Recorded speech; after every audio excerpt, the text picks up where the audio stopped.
오늘 본문은 사도행전에 있는 말씀인데요. 여러분, 사도행전이 이제 우리 한글로는 성경책 이름이 사도행전인데 영어로는 사도행전을 뭐라고 부르는지 아십니까? 영어로는 act라고 합니다.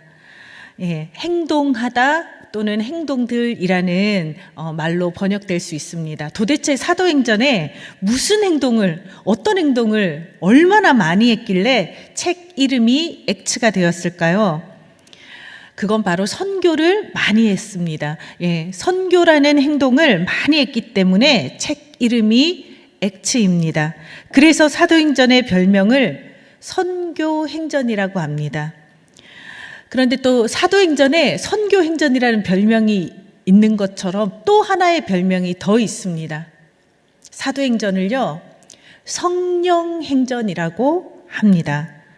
겉으로 보기에는 사도들이 열심히 복음을 전하고 다닌 것 같은 사도행전이지만 그 뒤에 진짜 일하시는 성령님이 계셨기 때문에 성령행전이라는 별명이 사도행전에 붙어 있습니다.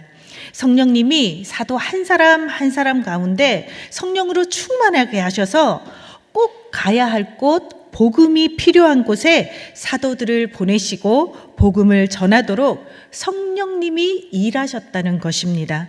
그래서 선교는 사람이 하는 것 같지만 하나님이 스스로 성실하게 선교의 역사를 만들어가고 있음을 믿으시기 바랍니다. 그때나 지금이나 선교의 역사는 성령님이 일하시는 역사인 것입니다. 오늘 우리가 함께 읽은 본문 사도행전 8장에서도 빌립의 발걸음을 성령님이 직접 지시하고 있습니다. 26절 말씀 우리 함께 읽어보겠습니다. 주의 사자가 빌립에게 말하여 이르되 일어나서 남쪽으로 향하여 예루살렘에서 가사로 내려가는 길까지 가라 하니 그 길은 광야라. 지금 빌립이 있는 곳은 사마리아 성입니다. 그런데 성령님이 지금 남쪽에 있는 광야 가사로 가라고 하는데 그 거리가 대략 80km 정도입니다. 성인 남자 걸음으로 쉬지 않고 걸어도 20시간이 걸리는 긴 거리입니다. 그런데 이 길을 갑자기 가라고 성령님이 명령하시면서 왜 가야 하는지 아무것도 설명을 안 해주고 있습니다. 하나님께서 아브라함에게도 아무런 설명 없이 이렇게 말씀하셨던 거 기억하실 것입니다. 내가 너에게 지시할 땅으로 가라. 아무 설명도 안 하시고 명령만 하셨습니다. 빌립에게도 오늘 아무런 부연 설명 없이 광야로 가라 이렇게 말씀하셨습니다. 여러분은 오늘 하나님이 갑자기 이런 명령을 하신다면 이유도 목적도 모른 채 그냥 즉시 일어나 순종할 수 있으시겠습니까? 저는 못할 것 같아요. 정말 쉽지 않은 일인 것 같습니다. 빌립은 그런데 하나님 앞에 이런 핑계로 저런 이유로 못 가겠어요. 이렇게 할 법도 한데 아무런 핑계도 없이 즉시 순종합니다. 빌립은 하나님께 이렇게 핑계 없이 즉시 순종했는데요. 저는 빌립보다 믿음이 적은가 봐요. 순종 못할 것 같다는 생각이 계속 드는 거예요. 그러면서 빌립도 순종하지 못할 이유가 있지 않았을까? 이러면서 제가 성경책을 찾아봤더니요. 사도행전 8장에 빌립이 순종하지 못할 이유가 아주 많은 거예요. 빌립은 핑계를 대지 않았는데 제가 대신 그 핑계거리를 한번 찾아봤습니다. 첫 번째 핑계는 이런 핑계를 댈 수 있었을 것 같습니다. 지금 빌립이 서 있는 사마리아 성은요, 지금 막 복음을 받아들이고 복음을 듣고 큰 부흥이 일어났습니다. 사도행전 7장이 스데반의 순교로 끝난 것을 우리는 다 알고 있습니다. 순교하는 순간 예루살렘에서 예수님을 믿는 사람들을 잡아서 박해하려는 사람들이 너무나 많이 있었기 때문에 예수님을 믿는 사람들이 예루살렘 성에서 모두 도망가서 예루살렘 성 밖으로 흩어졌습니다.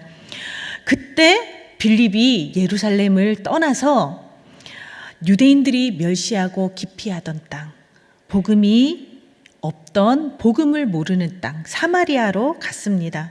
빌립은 이렇게 사마리아 성에 도착해서 사마리아 성에서 복음을 전하기 시작했을 때 이 사람들이 스펀지처럼 복음을 받아들이기를 시작합니다. 그래서 순식간에 사마리아 성이 안에 있는 사람들이요, 복음을 믿게 되고 복음의 기쁨이 넘치는 성이 되었습니다. 사도행전 8장 5절 말씀과 8절 말씀을 제가 이렇게 이어서 한번 붙여봤는데요. 우리 같이 한번 읽어보겠습니다. 빌립이 사마리아 성에 내려가 그리스도를 백성에게 전파하니 그 성에 큰 기쁨이 있더라. 이렇게 빌립이 사마리아 성에서 많은 사람을 전도했고 이제 막 예수님을 믿기 시작한 사람들에게 빌립이 복음을 더 깊이 가르쳐야 할 큰 일이 남아 있었습니다. 더 많은 예수님의 이야기를 들려주세요. 이렇게 예수님의 이야기를 원하는 수많은 사람들을 돌보아야 할 일을 뒤로 하고 이 사람들을 남겨두고 즉시 일어나 광야로 가는 것은 정말 순종하기 힘들었을 것입니다. 또 두 번째 핑계가 있습니다. 광야는요, 사람이 살지 않는 곳입니다. 사람이 살기에는 너무나 척박한 땅이 광야였기 때문에 길은 있어도 사람이 사는 마을이 하나도 없는 곳이 광야였습니다. 이렇게 복음을 갈망하는 사마리아 성에 있는 수많은 사람들, 이 사람들이 있는데 사람이 살지 않는 광야로 하나님께서 가라고 하는 것입니다. 순종해야 될 이유가 사람의 생각으로는 하나도 없는 거예요. 저 같으면 이런저런 핑계를 대며 끝까지 순종하지 않았을 것 같은데 믿음의 사람 빌립은 성령님의 말씀에 민첩하게 반응합니다. 즉시 일어나서 뒤도 돌아보지 않고 광야로 출발했습니다. 이것이 바로 내가 너에게 지시할 땅으로 가라, 이 말씀에 순종한 아브라함의 믿음과 동일한 믿음인 것입니다.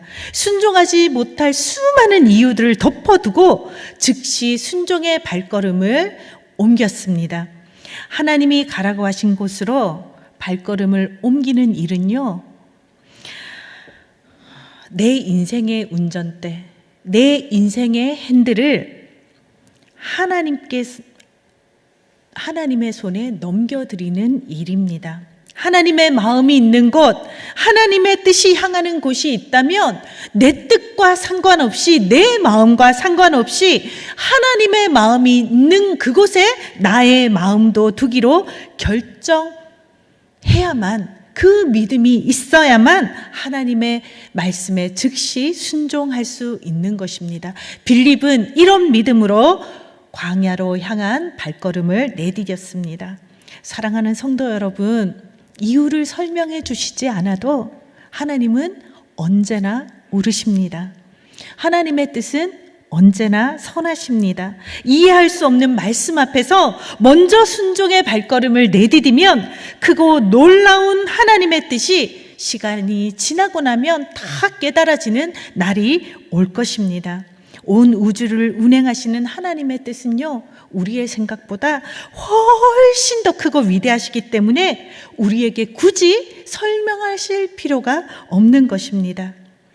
이렇게 순종의 발걸음을 내디딘 빌립은 광야에 도착하자마자 하나님의 뜻을 깨닫게 되었습니다. 그곳에 복음이 필요한 한 사람이 있었습니다. 27절 말씀입니다. 우리 같이 읽어보겠습니다. 일어나 가서 보니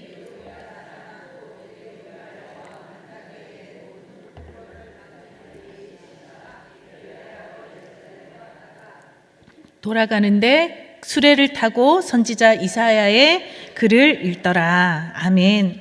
이 말씀에서 우리가 주목해서 봐야 되는 거는요, 일어나 가서 보니 라는 말씀입니다.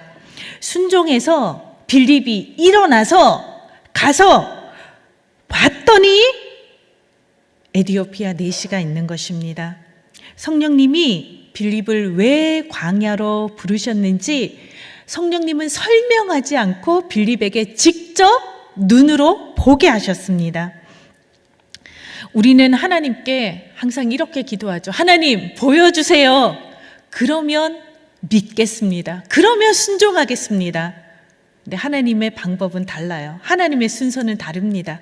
먼저 믿어라. 먼저 순종해라. 그러면 보여줄게. 이것이 하나님이 우리에게 원하시는 믿음인 것입니다. 빌립이 가서 보았던 것은 바로 에디오피아 넷이었습니다. 아무도 살지 않는 광야에 복음을 전해야 하는 사람이 한 사람도 없을 줄 알았는데 하나님은 길 위에서 한 사람을 만나게 하셨습니다. 왜 갑자기 에디오피아 넷이가 등장했을까요? 이 넷이는 예루살렘 성에 하나님의 성전에서 예배를 드리고 자기 집으로 돌아가던 길이었습니다. 왜 에디오피아 넷이가 예루살렘에 예배를 드리러 왔을까요?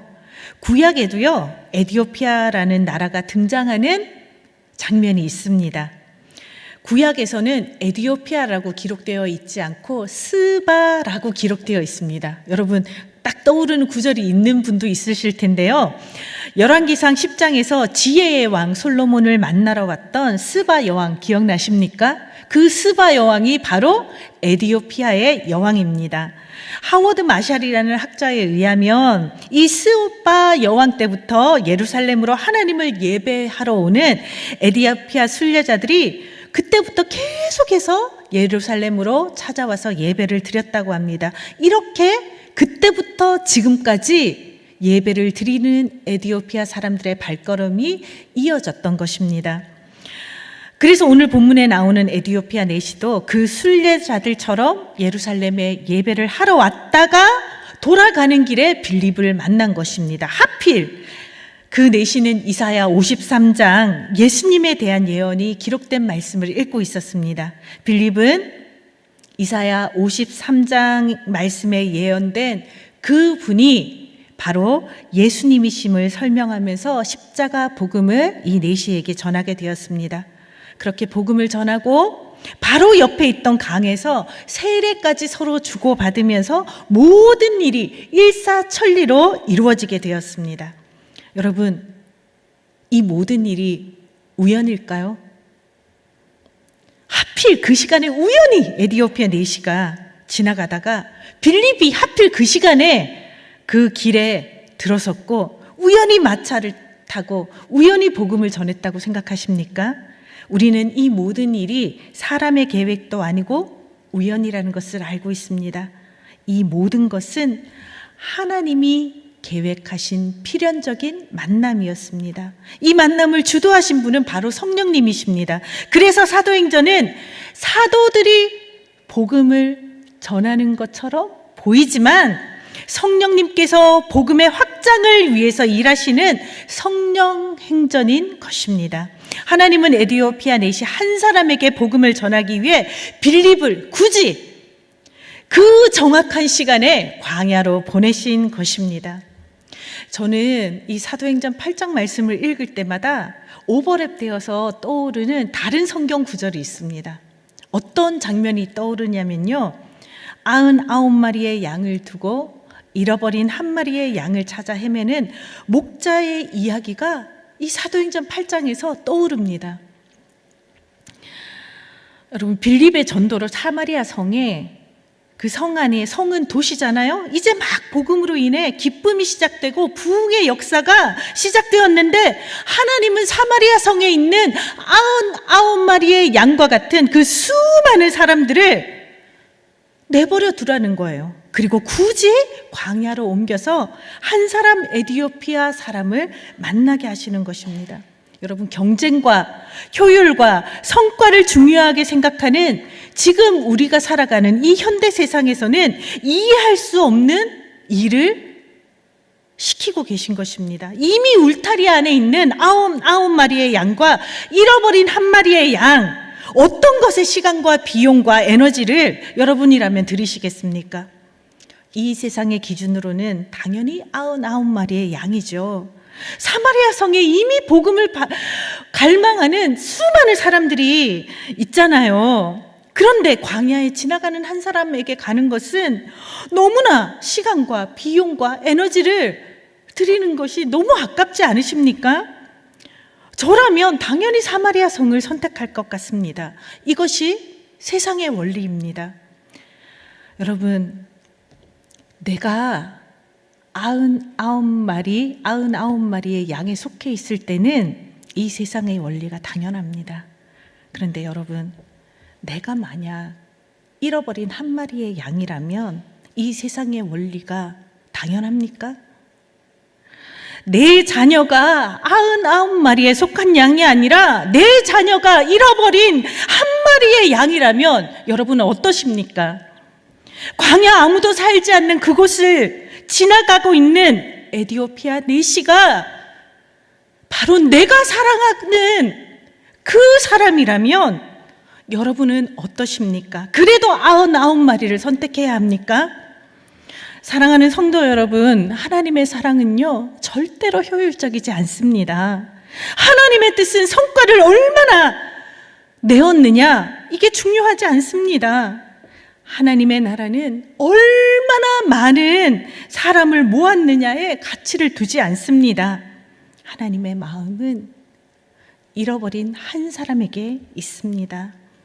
예전에 저는 이런 생각을 했던 적이 있습니다. 이렇게 수많은 사람들 중에 티끌과 같이 작은 나를 하나님이 기억이나 하실까? 내 기도를 듣고는 계실까? 지금은 더 이상 이런 질문을 하지 않습니다. 왜냐하면 나를 얻기 위해서 독생자 아들도 아끼지 않고 나를 위해서 내어주실 만큼 나를 사랑하신 하나님을 믿기 때문입니다. 하나님은 이 자리에 있는 한 사람 한 사람 우리 성도님들을 위해서 예수 그리스도의 생명을 낭비하시기까지 우리를 찾아내셨습니다. 하나님의 사랑은 잃어버린 한 사람을 반드시 찾아내시는 사랑입니다. 그 한 사람이 바로 저와 여러분입니다.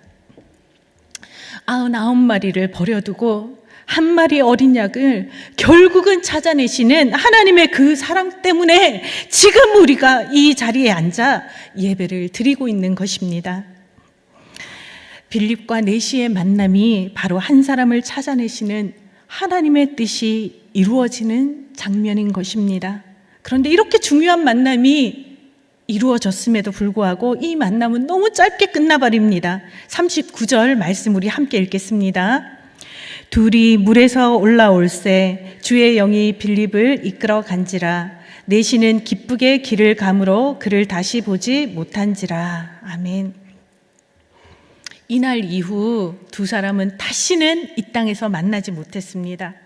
하지만 나중에 천국에서 서로 만나서 기쁨으로 부둥켜 안고 반가워했을 것 같습니다.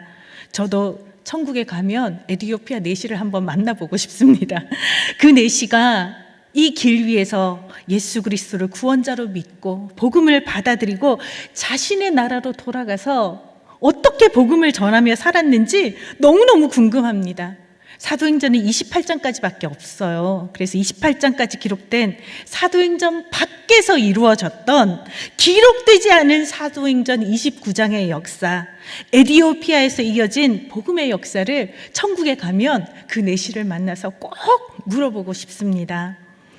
빌립은 이 내시와의 만남 뒤에 곧바로 복음이 필요한 다른 곳으로 가게 되었습니다. 왜? 성령님이 이끄셨기 때문입니다. 빌립은 복음을 뿌리되 자신이 그 열매를 거두고 먹으려고 하지 않았습니다. 저는 전도사지만요, 전도가 제일 힘듭니다.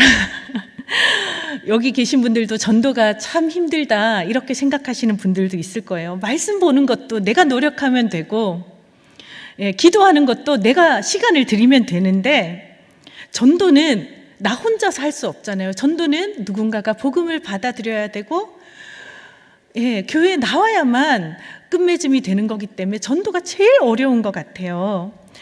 그런데 왜 이렇게 전도가 힘들까? 왜 이렇게 전도가 두려울까? 이렇게 생각을 해봤는데요. 저 같은 경우에는 열매를 내가 거두어야 한다는 그 부담감이 있기 때문에 이렇게 힘들다는 생각이 드는 것 같다는 것을 알게 되었습니다.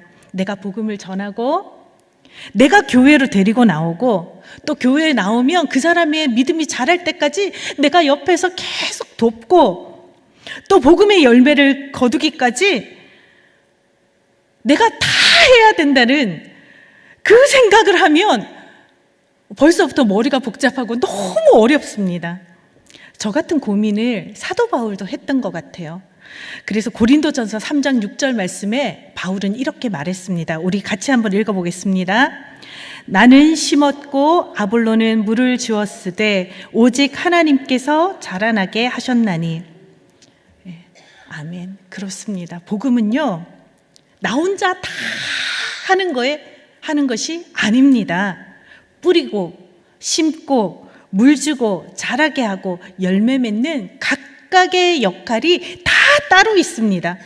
복음의 열매까지 시작부터 끝까지 내가 다 해야 된다는 이 부담감을 내려놓고 하나님, 나는 씨만 뿌릴게요.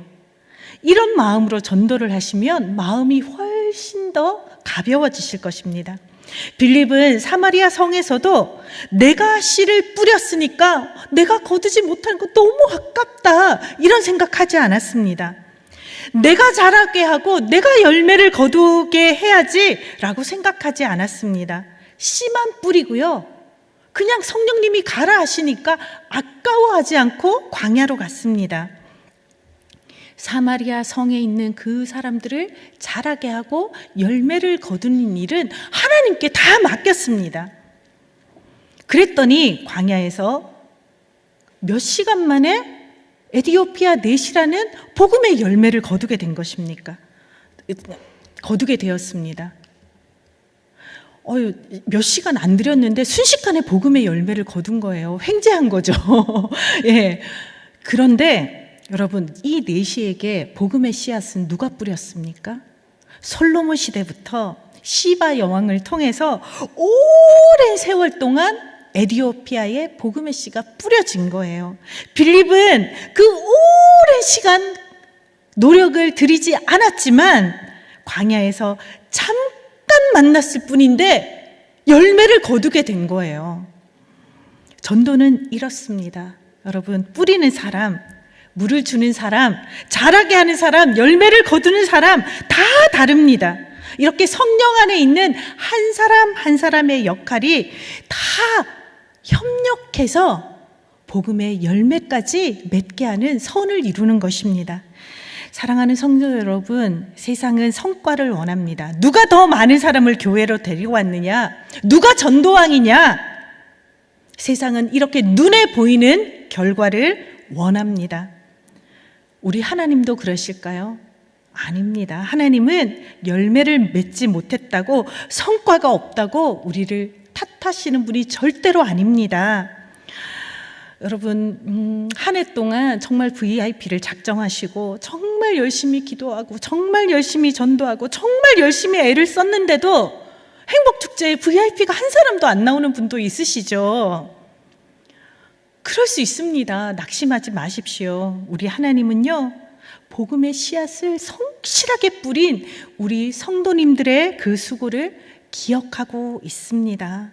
또 VIP를 위해서 기도했던 그 수많은 시간들을 하나님께서는 너무나 귀하게 여기십니다. 그럼에도 불구하고 열매를 맺지 못할 수도 있고, 또 오래 걸릴 수도 있고, 또 내가 아닌 다른 사람이 열매를 거둘 수도 있습니다. 그러나 이 모든 것이 합력해서 천국에서 잃어버린 그 한 영혼을 되찾게 되는 것입니다.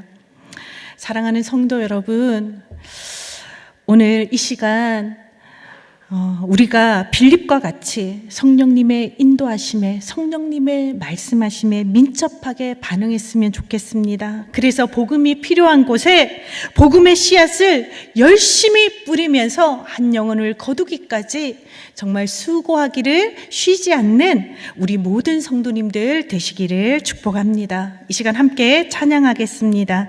세상 모든 민족이 구원을 얻기까지 우리가 일하는 것처럼 보이지만 지금 이 시간에도 성령님이 일하고 계신 줄 믿습니다. 성령님의 거룩한 동역자가 되어 우리 함께 복음의 씨앗을 뿌리는 우리 성도님들 되셨으면 좋겠습니다. 물이 바다 덮음같이 찬양하겠습니다. 세상 모든 민족이 구원을 얻기까지 쉬지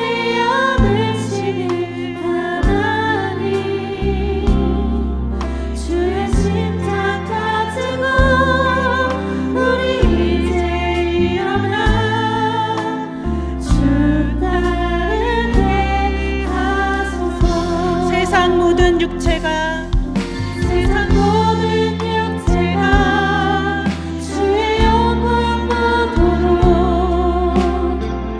우리 부르신 하나님 주의 손과 발 되어 손과 발 되어 세상을 치유하며 주 섬기게 하소서.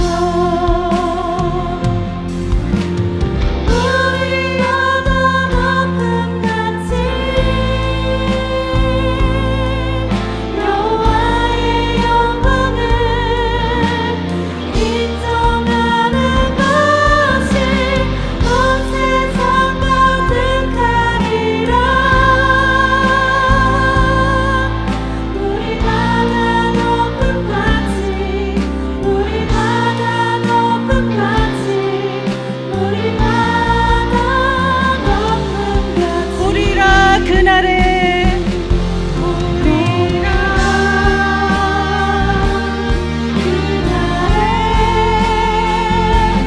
주의 영광 가득한 세상 우리는 듣게 되리